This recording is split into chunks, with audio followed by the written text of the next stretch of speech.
एक तरफ भारत में कॉकरोच जनता पार्टी प्रोटेस्ट 2.0 की बात कर रही है। पिछली प्रोटेस्ट में जो हिंसा हुई, पुलिस पे ब्रुटैलिटी हुई, प्रोटेस्टर्स के ऊपर भी केसेस डाले जा रहे हैं कि पुलिस ने एक्सेसिव फोर्स यूज की, वो सब चीजें सुप्रीम कोर्ट में है। दूसरी तरफ ईरान जो सिचुएशन है उसका दिन ब दिन जो कॉम्प्लेक्सिटी है वो बढ़ी जा रही है, इतना लंबा हो गई है कि हम उस पर ध्यान नहीं दे रहे, बट इकोनॉमी पे उसका एक वाइटल और नेशनल सिक्योरिटी पे वाइटल असर है। और तीसरा, हाल ही के दिनों में जहां पे पाकिस्तानी सेना ने पीओजेके में लोगों को, मुझे संकोच नहीं बोलने में, भून दिया गया है, जनरल डायर वाला काम किया गया है उनके साथ, जबकि इंटरनेशनल मीडिया उसको कुछ कवर नहीं कर रही। यहाँ के हल्के फुल्के प्रोटेस्ट भी न्यूयॉर्क टाइम्स में न्यूज बन जाते हैं, वहां पे 100-150 लोगों को सेना मार देती है, वो टॉपिक ऑफ कॉन्वर्सेशन भी नहीं होता। बट ये जो तीन चीजें चल रही हैं, इसके अंदर पार्लियामेंट बिकॉज ऑन है भारत के अंदर, अनयूजुअल चीजें हो रही हैं। बोला जा रहा है कि हाई लेवल एक मीटिंग हो रही है आज, जहां पे पीएम चेयर कर रहे हैं, सारे टॉप मंत्री हैं, defence minister, finance minister, home minister, सब वहां पे हैं, और साथ ही साथ अजीत डोवाल भी हैं और कुछ स्पेशल इनवाइटीज भी हैं। इसके अगर एक भूमिका में जाएं तो पिछले 2 दिनों से होम सेक्रेटरी वहां जाके होम मिनिस्टर को मिलते हैं, आईबी के चीफ वहां जाके होम मिनिस्टर को मिलते हैं, अजीत डोवाल जाके वहां पे होम मिनिस्टर को मिलते हैं। तो ये सारा सुरक्षा का मामला है। अब क्या इंडिया के अंदर पार्लियामेंट पे जो लोग कूच कर रहे थे वो इसका एक फैक्टर है? ईरान वॉर के कॉन्सिक्वेंसेज हैं, पीओजेके में है, पूरा इसको पर्सपेक्टिव में समझने के लिए हमारे साथ एक बार फिर जुड़ गए हैं major general Anuj Mathur ji. Thank you sir for taking out time and joining. जय हिंद Nishkaran, great pleasure being with. तो सर आप इसको स्टार्ट कीजिए, आपको क्या लग रहा है, क्या इतनी गंभीर विषय है कि पार्लियामेंट के दौरान बार बार होम सेक्रेटरी, आईबी चीफ, जैसे मैंने बताया, और अब ये पीएम चेयर कर रहे हैं एक मीटिंग, तो मतलब सारा प्रिपरेटरी हो रहा था उससे पहले, तो क्या चल रहा है सर? देखिए, मैं इसको 3 दृष्टिकोणों से बताने के प्रयास करूंगा। 2-3 चीजें बहुत जरूरी होती हैं। जब भी पाकिस्तान में जो उनकी आंतरिक सुरक्षा या इंटरनल सिचुएशन हाथ से निकलने वाली होती है, तब पाकिस्तान भारत के खिलाफ या उसको डाइवर्ट करने के लिए किसी एक्सटर्नल एक्टिविटी को जरूर चालू करने का प्रयास करता है, ताकि वो अपना डोमेस्टिक प्रेशर कम कर सके। पहली बात तो एक एक इस बात की पूरी पूरी संभावना है कि ये पाकिस्तान की इंटरनल सिचुएशन और उससे हो सक पाने वाले पॉसिबल भारत के खिलाफ रिएक्शंस, उसको देखा जाएगा। दूसरी चीज ये है कि वहां का जो कश्मीरी है, उसके ऊपर बहुत जबरदस्त अत्याचार हो रहे हैं, सारी दुनिया जानती है, चाहे न्यूयॉर्क टाइम्स को कवर करे या ना करे। इनफैक्ट अगर आपने सुना होगा, न्यूयॉर्क टाइम्स ने एक खबर छापी, उसमें कहा है पाकिस्तानी कश्मीर, जिसको कि हमारी एक्सटर्नल अफेयर्स ने काफी फोर्सफुली इसके खिलाफ बातचीत करी है, क्योंकि पाकिस्तानी कश्मीर नाम की कोई चीज मुझे लगता है नहीं है, लेकिन कश्मीरी के ऊपर अत्याचार हो रहा है, इसके खिलाफ आवाज उठना भारत में लाजमी है। फारूक अब्दुल्ला का भी स्टेटमेंट आया, और भी कई स्टेटमेंट, और लोकल लोगों को इस बात से परेशानी हो सकती है, वो भी एक सिक्योरिटी सिचुएशन बनने की पोटेंशियल रखता है। दूसरी चीज है जो ईरान युद्ध जिस परिस्थिति में आज पहुंच रहा है, ईरान हॉर्मुज से ही हमारे को इतना ज्यादा परेशानी थी, क्योंकि जितनी भी एक्टिविटीज होती हैं, जितना भी आर्थिक असर भारत के ऊपर पड़ता है, वो सिक्योरिटी से रिलेट हो जाता है ऑटोमेटिकली। कल को अगर आपको 50 रुपए गैस के सिलेंडर में बढ़ाने पड़ेंगे, तो नेचुरली उसका प्रोटेस्ट होगा, उसकी खिलाफत होगी, तो उसका डायरेक्ट इंपैक्ट सिक्योरिटी के ऊपर होता है। अब ज्यादा जरूरी चीज ये है कि हूती ने सऊदी अरब के जहाजों को आना जाना बंद कर दिया है बाबल मंदेब में। पोटेंशियल बाबल मंदेब के भी बंद होने का है, और अगर वो भी होता है तो भारत के ऊपर खास करके जो ऊर्जा का आयात निर्यात है, उसके ऊपर बड़ा असर पड़ने वाला है इसका। तो ये भी इसका भी सुरक्षा से इसको रिलेट कर सकते हैं आचरण, और यही वजह है कि वो भी डिस्कस हो रहा होगा। और तीसरी और बहुत महत्वपूर्ण वजह जो मैं समझता हूं वो ये है कि ये जो जिस प्रकार के यहाँ पर हालात दोबारा बनते नजर आ रहे हैं, हालांकि मैं समझ रहा रहा हूं कि शायद कोई इस प्रकार का किस्सा यहां पर ना हो, लेकिन उससे निपटने के लिए, पहले से तैयार रहने के लिए कि अगर इस प्रकार का कोई आंदोलन पुनः होता है तो उसको कैसे हैंडल किया जाएगा, ये भी एक बहुत बड़ा विषय है। इसके लिए मैं एक चीज आपको बताना चाहता हूं, बार हर जगह मैं ये कहता हूं कि जो भारत के अंदर आधा फ्रंट है, आप अंतर देखिए। पाकिस्तान में गोलियों से 150 लोगों को भून दिया जाता है, उसकी खबर तक बाहर नहीं आती। पक्ष हो, विपक्ष हो, नेता हो, मिलिट्री हो, कोई भी हो, हर आदमी एक आवाज में पाकिस्तान की भाषा बोलता है और वो कहता है कि वहां कुछ नहीं हो रहा। आज का डॉन आप उठा करके देख लीजिए, डॉन का उसके फ्रंट पेज पे कश्मीर का कोई मेंशन ही नहीं है किसी भी किस्म का। ये एक पाकिस्तान की बात है और एक हमारी बात है कि जहां हमारे यहां सरकार कह रही है कोई किसी प्रकार के पायलट्स नहीं चले, गोलियां नहीं चली, कुछ नहीं हुआ, बावजूद उसके हम लोगों को भड़का रहे हैं कि ये रे गोलियों से मार दिया और किसने हुक्म दे दिया। मेरा कहने का मतलब सिर्फ इतना है कि आप अपनी परिस्थिति को उसमें आग में घी डालने का जो प्रयास लोग करते हैं ताकि वो अपना राजनीतिक साध्य को कहीं ना कहीं बना सकें, वो मेरे हिसाब से गलत है। उससे भी मुकाबला, और इस तरीके की जब बात होगी ईश्वरण, उसके उसके उसके लिए आप देखेंगे कि उसका असर लोगों पर होगा। बहुत सारे लोग हैं जो समझेंगे कि वाकई कोई इस प्रकार की बात हो रही है और पूरी की पूरी संभावना है कि भारत के अंदर एक और सिक्योरिटी सिचुएशन पैदा हो जाए। सर मैं उस उसके सिक्योरिटी सिचुएशन में आना चाहता हूं क्योंकि आपने बहुत दो तीन चीजें फ्लैग ऑफ करी हैं कि पाकिस्तान के इंटरनल क्राइसिस का भारत पे वो क्या असर पड़ता है, मैं उस पर आऊंगा। पर उससे पहले जो आपने इंपॉर्टेंट बात बोली पैलेट गन को लेके, अब तो ये भी खबर आ रही है कि मेडिकल रिपोर्ट्स आ रही हैं कि ब्लंट फोर्स इंजरी जो ट्रॉमा है उसको भी पैलेट इंजरी दिखाया जा रहा है। ब्लंट फोर्स मींस किसी ने कुछ लठ मार दिया, कुछ मार दिया हो, उसको भी क्यों? क्योंकि वो पैलेट गन इंजरी बन के आपको चाहिए human rights all over the world उठाएं, जबकि वहां की पुलिस फोर्स तो क्या करती है पता ही है। आप अकेली लेडी को भी वीडियो ऐसे कहां से, यूएस के किसी शहर में अकेली लेडी थी, वो थोड़ी सी mentally not even very fully भी लग रही थी, तो वो पुलिस की बात नहीं सुन रही थी, उन्होंने सीधा लीथल फायर कर दिया सर कि वो हाथ दिखाओ, हाथ ड्रॉप करो, कुछ उसके हाथ में होगा। तो वो तो पूरा कॉन्सेप्ट ही वहां पे अलग है पुलिसिंग का। पर भारत के अंदर की ये बात, जहाँ पे पार्लियामेंट पे हमला करने की बातें बोली जा रही थी, ओपन कॉल्स थी पार्लियामेंट चलना है, और वहां पे हिंसा जब शुरू हो गई थी तो ये पूरा नैरेटिव बनाया जाता है कि पैलेट यूज हुई। वो अब सुप्रीम कोर्ट भी गया, सुप्रीम कोर्ट ने भी कहा कि भाई ग्रेडेड रिस्पॉन्सेज हैं, अलग अलग तरह के रिस्पॉन्सेज हैं अलग अलग सिचुएशन में, जैसे आर्मी में अलग अलग सिचुएशन में अलग अलग रिस्पॉन्सेज हैं।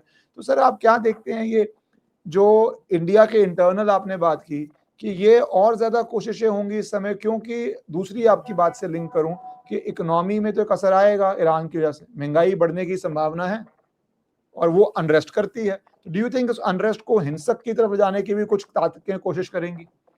बिल्कुल बिल्कुल, देखिए मैं आपको एक बात बताऊं कि जिस प्रकार से दो तीन चीजें हैं, पंजाब में इलेक्शंस हैं, जब उत्तर प्रदेश के इलेक्शन बहुत ज्यादा दूर नहीं है। बात सिर्फ वोट बैंक को साधने की है, बात सिर्फ सरकार को डिस्क्रेडिट करने की है, भले ही उसमें राष्ट्र का नुकसान हो जाए। ये मुझे अफसोस इसी बात का है कि हमारा जो जो जो कुछ लीडरशिप विपक्ष की ऐसी है कि उनको इस बात से कोई अंतर नहीं पड़ता। देखिए इस कारण मेरा कहने का मतलब सिर्फ यह है, इसको गलत मत समझना, आपके दर्शक भी इसको गलत ना समझें। जैसा पाकिस्तान में हो रहा है या ईरान में हो रहा है, मैं वो नहीं कह रहा हूं। ईरान में 40,000 लोग उन्होंने जनवरी में मार दिए खुद ने, और एक शब्द नहीं बोलने दिया किसी को। मैं ये भी नहीं कह रहा हूं, मैं सिर्फ और सिर्फ ये बता रहा हूं आपको ईश्वरण, इससे आइडिया मिलना चाहिए कि जब ये जंतर मंतर पे हुआ हिंसक, उस समय पुलिस के 120 लोग घायल, मैं कह रहा हूं एक भी घायल नहीं होना चाहिए था, एक भी विद्यार्थी को चोट नहीं लगनी चाहिए थी। और विद्यार्थियों की या दंगाइयों की, दंगाई ये शब्द का ध्यान रखें, दंगाइयों की जो चोटें लगी हैं वो उससे 1/4 भी नहीं है। इससे आपको क्लियर पता पड़ जाना चाहिए कि पुलिस ने किस कदर अपने आप को कंट्रोल करके वहां पर काम किया है। वो वीडियोस मैंने खुद देखे हैं जहां पर लोग नारे लगा रहे हैं देश के खिलाफ, संघ के खिलाफ, हर चीज के खिलाफ, जहां पर लोग कह रहे हैं कि हम इसको नेपाल बना देंगे, जहां पर लोग कह रहे हैं कि हम संसद के भवन को उखाड़ के फेंक देंगे, जहां पर लोग प्रधानमंत्री को भद्दी भद्दी गालियां दे रहे हैं। अब मैं आपके पॉडकास्ट में नहीं बोल सकता जिस प्रकार की बातें बोली गई हैं, जो दुनिया जानती है, और उसको आप एनकैश करके गवर्नमेंट को डिस्क्रेडिट करने के उद्देश्य से, ताकि आपको राजनीतिक लाभ मिल सके, देश भले ही बाढ़ में जाए। तो ये मेरा कहने का मतलब है कि हमको एक आवाज से, जब राष्ट्र की बात है, राष्ट्रीय सुरक्षा की बात है, तो आप अगर उसको छुपाने के लिए पाकिस्तान की तरह झूठ मत बोलो, कम से कम जो सच है वो बोलो। सच को बढ़ा चढ़ा करके, गलत करके, लोगों के दिमाग में संशय पैदा करके, लोगों को भड़का के और दोबारा इस प्रकार की हालात पैदा करने के लिए, मैं आपको बता रहा हूं, ये जो हालात यहां हुए हैं, अगला आप मान के ले लो, लिख के ले लो, अगर हमने पूरी तरह से शुरुआत से तैयारी नहीं की तो अगला डेस्टिनेशन लखनऊ है, अगला डेस्टिनेशन उत्तर प्रदेश है, क्योंकि इलेक्शन वहां होना है। ये जब आपके पास ये बात, इस बात की गारंटी है कि आप इलेक्शन में ईमानदारी से शायद जीत ना पाए, तब आप इस प्रकार की चीजों को का वो तो करने सर की आप कोशिश देखते हैं करते कि ये अब ज्यादा एक 2.0, मतलब जैसे मैंने बोला एक हाई लेवल सिक्योरिटी हो रही है। मेरे अनुसार तो ये तीनों पहलू कुछ ना कुछ वे शेप और फॉर्म में शायद डिस्कस होंगे, बट और आप भी कह रहे हैं कि एक ईरान पे ना भी जाते हुए सर, क्योंकि वो तो एक लॉन्ग टर्म है, अभी हम अगर इमीडिएट की बात कर लें, और वो लॉन्ग टर्म प्रेशर बहुत इंपॉर्टेंट आपने फ्लैग ऑफ किया है कि गैस प्राइस बढ़ेगा और वैसे ही स्टूडेंट्स निकले हुए हैं, तो उसके अंदर और कौन कौन निकलेगा। पर आप इसका एपी सेंटर लखनऊ मानते हैं कि वहां पे पूरी इसकी अब तैयारी होगी कि जब तक मैं चुनाव नहीं होता कोई ना कोई प्रोटेस्ट करते हाँ, रहे। मैं मैं मानने के लिए, मतलब मैं चाहता हूं कि ऐसा ना हो, लेकिन मुझे इस बात का पूरा अंदेशा है कि सरकार को डिस्क्रेडिट करना जब आपका एकमात्र उद्देश्य है, एकमात्र उद्देश्य, वो सरकार चाहे उत्तर प्रदेश की हो, चाहे भारत की हो, चाहे कहीं की भी हो, एकमात्र उद्देश्य जब सरकार को डिस्क्रेडिट करना है, और शायद उस अटेम्प्ट में, मैं ये नहीं कह रहा कि वो इंटेंशनली कर रहे हैं, उस अटेम्प्ट में आप कुछ ऐसे असामाजिक तत्वों को एक प्रकार से बढ़ावा देने का भी प्रयास हो, काम हो सकता है अनजाने में। मैं ये नहीं कह रहा कोई सरकार, कोई भी पार्टी जानबूझ करके ये कर रही है, अनजाने में आप ऐसी परिस्थिति खड़ी कर सकते हैं जिससे कि सुरक्षा के ऊपर आंच आने की पूरी संभावना है। आपको मैं एक बात साफ तौर पे बता देना चाहता हूं, भारतवर्ष को आगे बढ़ते हुए नहीं देखने के लिए बहुत सारी दुनिया लगातार प्रयासरत है,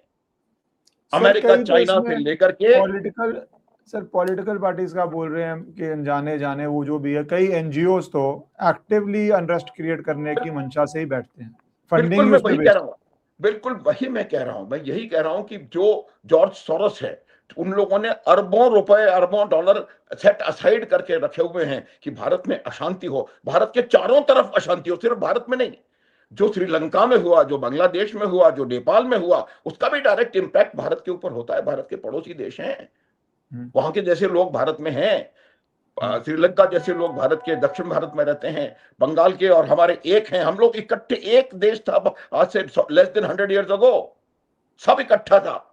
तो ये जो उसका असर है, तो ये जो चीजें हैं, ये एक सिस्टमेटिक, आप इसमें एक पैटर्न देखिए, श्रीलंका, बांग्लादेश, नेपाल, पाकिस्तान, अब भारत, ये पैटर्न है। और ये उन्हीं लोगों का कारनामा है जो नहीं चाहते कि भारत आगे बढ़े, आर्थिक रूप से, सामरिक रूप से, या किसी भी प्रकार से। सर ये मैं वो इसमें लोग जोड़, हैं जो भारत की 8.2% प्रोग्रेस से जलते हैं। ये वो लोग हैं जिन्होंने भारत को देखा है कि जब 20%, 50% टैरिफ लगाया, उसके बाद अगली तिमाही में भारत की ग्रोथ 8.3% थी। ये उनको पचाव नहीं हो रहा।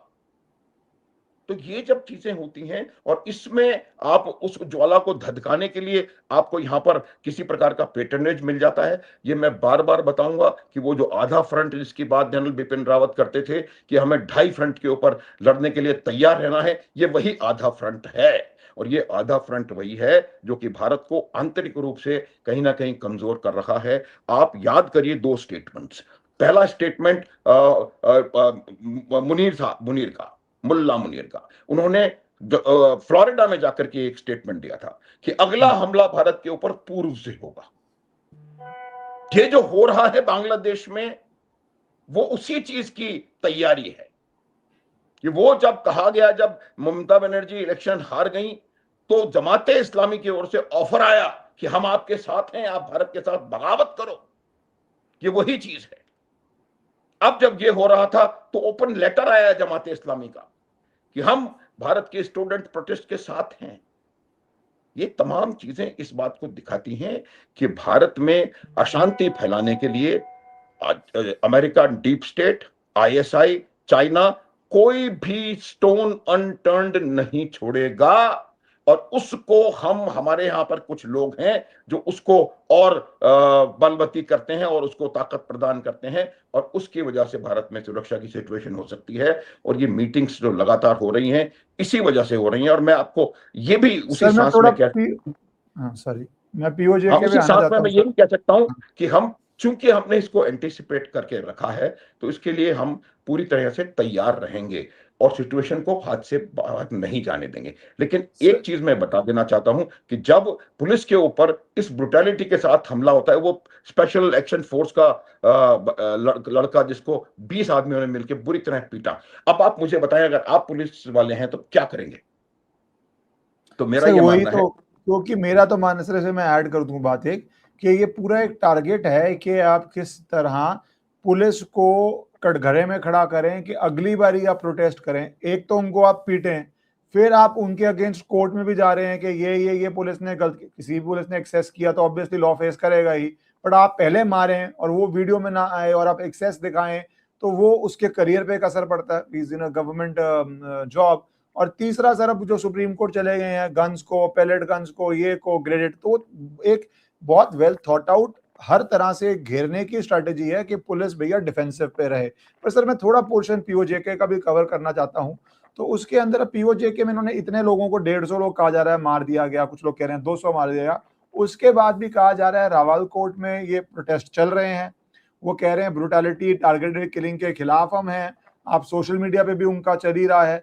तो सर ये किस तरह पीओजे के प्ले आउट होते देख रहे हैं कि क्या ये, जैसे बलूचिस्तान में पाकिस्तानी आर्मी के ब्रिट नहीं चलती, वो शाम को निकलना मुश्किल है, ट्रेनें हाईजैक हो जाती हैं, आर्मी के आर्म्ड कॉन्वॉयज के ऊपर हमला हो जाता है, क्या पीओजे के भी उस तरफ पहुंच रहा है और इसका भारत पे असर, क्योंकि बॉर्डर है बिल्कुल, और वहां के लोग भी कोई मैं भारत के बहुत प्रेमी तो है नहीं। थोड़ा सा इतिहास बताऊंगा। बिल्कुल वहां के लोग भारत के प्रेमी बिल्कुल नहीं है, और आज भी जो वहां पर लोग हैं उसमें से लगभग 50% ऐसे हैं जो कि भारत को नहीं जान चाहते, बिल्कुल पसंद नहीं करते। बिल्कुल क्लियर है, इसमें कोई शक नहीं है। देखिए मैं आपको एक सिर्फ बात बताना चाहूंगा, थोड़ा सा इतिहास में मुझे ले जाने दीजिए। जब विलय हुआ 563 राजे रजवाड़ों का, जो जो जो प्रिंसली स्टेट्स थी, उनका विलय हुआ। जो विलय पत्र था वो एग्जैक्टली सेम था, comma, full stop, semi colon, colour, shahi, everything was same, जो कि कश्मीर के महाराजा ने विलय पत्र साइन किया। उसके बाद कश्मीर, पूरे कश्मीर का भारत में विधिवत, लीगली विलय हुआ। पाकिस्तान ने हमला किया, कश्मीरी ने पाकिस्तान के हमले के खिलाफ लड़ाई लड़ी, कश्मीरी ने पाकिस्तान को खदेड़ा। 22 अक्टूबर 1946 को पाकिस्तान ने जब हमला किया था, इंडियन आर्मी वहां पर नहीं थी। इंडियन आर्मी 27 अक्टूबर को पहुंची है। कश्मीरी ने खदेड़ा है, कश्मीर की स्टेट फोर्सेस ने पाकिस्तान को भगाया है। तो ये जो पाकिस्तान का हिस्सा, वो भी हमारी गलती से हम गए कहीं यूनाइटेड नेशंस में या वेरेवर, और वो जो हिस्सा उनके कब्जे में रह गया वो उनका नेचुरली कभी नहीं था। वो हिस्सा पाकिस्तान में कभी भी मिलना नहीं चाहता था, आजाद रहना चाहिए, या वो बात मैं वो नहीं कह रहा हूं। अब क्या था कि अब 80 साल तक उस हिस्से के रहने वाले लोगों को आपने हथियार पकड़ाए और ये दिखाया कि जो बाकी हिस्सा कश्मीर का भारत के पास है, वैसे कश्मीर पूरा भारत का है, इसमें कोई संदेह नहीं रख लेना। जो कश्मीर भारत के पास है, वहां पर तो अत्याचार हो रहे हैं और आपको यहां पर ये हो रहा है। तो ये सब्ज बाग उनको दिखाए गए।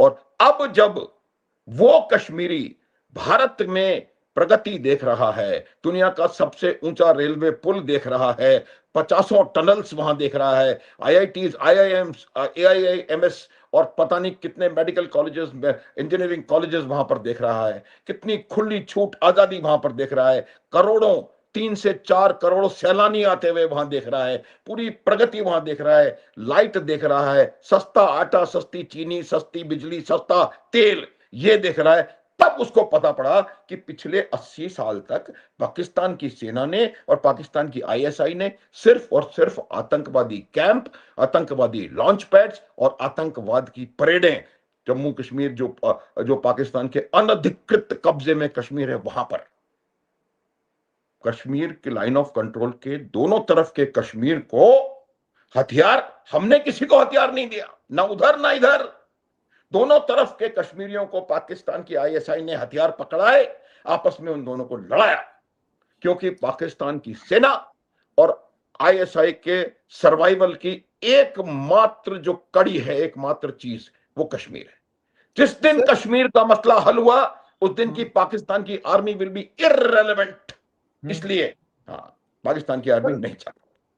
ख्वाजा हाफिज, उनका डिफेंस मिनिस्टर, ऑन कैमरा, ये भी नहीं है कि बोल दे कि भैया मिसकोट हो गया, ऑन कैमरा कहता है कि जब कोई जर्नलिस्ट उससे सवाल पूछता है कि आप क्या मीडिएशन करेंगे, बात करेंगे पीओजेके में लोगों से, तो बोलता है नहीं, बात क्यों करेंगे, मेरे अनुसार जो पीओजेके है वो लोग जो हैं वो भारत की कैटेगरी में है, दुश्मन है, उनके ऊपर हम कार्रवाई करेंगे। भारत पे तो क्या ही कार्रवाई करेगा, भारत तो नूर खां और कम तुम्हारे अंदर घुस के क्या क्या कर चुका है, वो I don't want to repeat that, but मानसिकता फॉर देयर ओन पीपल। शिया को बोल दिया ईरान वॉर में कि भैया तुम तो ईरान के साथ हो तो निकलो यहाँ से, उधर बलोची अपना लड़ रहे हैं कि भाई तुम हमारे साथ नहीं हो, उधर वहां पे अफगानिस्तान का लक्ष्य चल रहा है। पर ये पीओजेके के अंदर भी खुल के जनता को मैसेज दे रहा है वहां पे जितने भी हैं कि तुम हमारे हो ही नहीं, हम तुमको गोली से मारेंगे, और ओपनली मार रहे हैं क्योंकि उनके पास वापस मारने के लिए उतनी क्षमता नहीं है।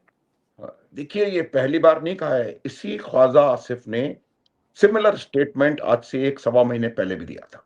उसने कहा था ये तो पाकिस्तानी है ही नहीं, मैं ये बता रहा हूं, ये उसकी जो सच्चाई उससे अनायास गलती से उसके मुंह से निकल गई, वाकई ये पाकिस्तान नहीं है, ये कश्मीर है और कश्मीर भारत का है, इसमें कोई किसी को शक नहीं होना चाहिए। क्लियर कट पाकिस्तान की सरकार का स्टैंड, आईएसआई का और सेना का स्टैंड बिल्कुल क्लियर और साफ है। देखिए, ये बात मैंने कम से कम 100 जगह कही है, आपके चैनल पर भी दोबारा बोल देता हूं मैं कि एक लॉ ऑफ इंस्ट्रूमेंट था, प्रिंसिपल ऑफ इंस्ट्रूमेंट, एक कोई अब्राहम ग्लासगो करके कोई आदमी था, और उसने कहा था कि when your tool bags, the only tool when your tool bag has is a hammer, everything looks like a nail. Pakistan की आर्मी का एक यही कमजोरी रही है, वो हर चीज को उस स्लेज हैमर से खत्म करके और सीधा करना चाहते हैं। बंगाल में यही किया, टिक्का खान जिसको कि बुचर ऑफ बलोचिस्तान कहते थे, फिर वो बंगाल गया, फिर वो बुचर ऑफ बंगाल कहलाया, उसने यही करने का प्रयास किया, 4 लाख रेप, 40 लाख मर्डर, उसके बाद उसको लगा कि हम कब्जे में ले लेंगे, नहीं हुआ। आप बल प्रयोग से आक्रोश को कुछ समय के लिए दबा सकते हो, खत्म नहीं कर सकते, ये बिल्कुल क्लियर है। और यही पाकिस्तान का हाल बलूचिस्तान में हो रहा है, यही उनका हाल खैबर पख्तूनख्वा में हो रहा है, और इससे ज्यादा बुरा हाल उनका कश्मीर में होने वाला है। और ये बात मैं आपको बता रहा हूं कि कश्मीर बंगाल की राह पर चल पड़ा है, it is just a matter of time. और टाइम क्या होगा, महीने, हफ्ते, साल, वो मैं नहीं कह रहा, लेकिन it's just a matter of time when you will have something major happening in PoJK. Sir, my last question is this कि जो आपने शुरू में बात बोली कि भारत में अनरेस्ट की वो कोशिश करेगा, उनका get out of jail card Asim Munir का हमेशा यही रहता है, तो सर आपको क्या लगता है, क्या पॉसिबिलिटीज पे, मीटिंग्स भी हो रही हैं हाई लेवल पे, हमें केयरफुल रहना चाहिए, जो उनका आज की परिस्थितियों में आपका एक्सपीरियंस कह रहा है उनकी कोशिश हो सकती है? कोशिश हो सकती नहीं कह रहा हूं मैं, कोशिश हो रही है, ये मैं हो गारंटी रही बता सकता हूं, गारंटी। और वो लगातार कोशिश हो रही है, और उस कोशिश को करने के लिए वो यहाँ के कुछ अफ्लुएंट लोगों को भी उसमें शामिल करते हैं। मैं आपको उदाहरण छोटा सा दूंगा, फिर मैं समझाऊंगा। और उदाहरण ये है कि जब 26/11 होने वाला था, उसके 6-8 महीने पहले से तहव्वुर राणा और हेडली ने भारतवर्ष में 8 या 10 शहरों की रेकी करी थी। वो 10 शहरों में उस दृष्टिकोण से महीनों घूमते रहे।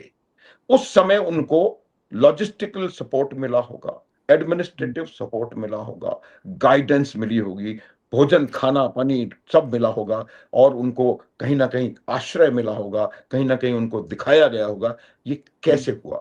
इसकी वजह है भारत में एक बहुत बड़ा इकोसिस्टम पाकिस्तान ने पिछले 80-90 सालों में बनाया है और वो इकोसिस्टम है स्लीपर सेल बोलिए, ये बोलिए, वो बोलिए, जो भी और या फिर ऐसे लोग जो कि सरकार को डिस्क्रेडिट करने के लिए कुछ किसी भी कीमत तरह के लेवल तक गिरने को तैयार हैं, वो। इन तमाम लोगों को मिलकर के अब आप देखिएगा उनको वो एक्टिवेट करने की कोशिश करेंगे, पहला प्रयास।